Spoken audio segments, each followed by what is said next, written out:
Alors l'avis qui vient d'être rendu par le Comité consultatif national d'éthique n'a strictement rien d'étonnant, parce que, bon, il faut quand même dire un mot de la gigantesque escroquerie que constitue la bioéthique dès sa création, puisque elle revient.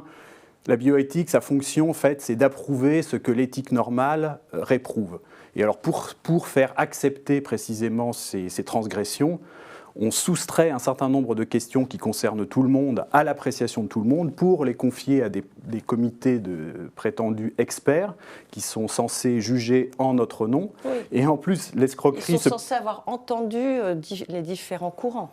Oui, enfin, sauf que les gouvernements prétendent s'appuyer sur les avis de ces comités pour prendre leurs décisions, mais ce sont eux qui nomment les membres de ces comités et qui les nomment en fonction des avis qu'ils... Vous estimez que c'est biaisé? Bah, évidemment. D'accord. Ouais.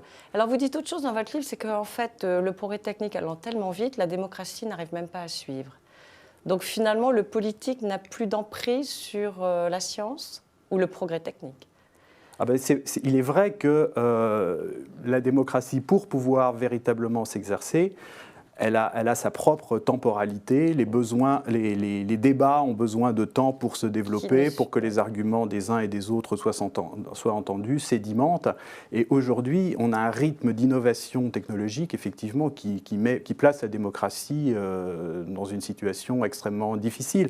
Et une des grandes raisons du dépérissement de la démocratie, c'est que si on regarde au cours des dernières décennies, les transformations les plus importantes intervenues dans nos existences, c'est d'abord des changements qui viennent de l'introduction de nouveaux dispositifs technologiques, le téléphone portable, les ordinateurs, etc., sans que jamais cette question-là n'ait pu être débattue politiquement. Et donc la politique, elle ne vient que pour prendre acte de ces changements. Elle suit.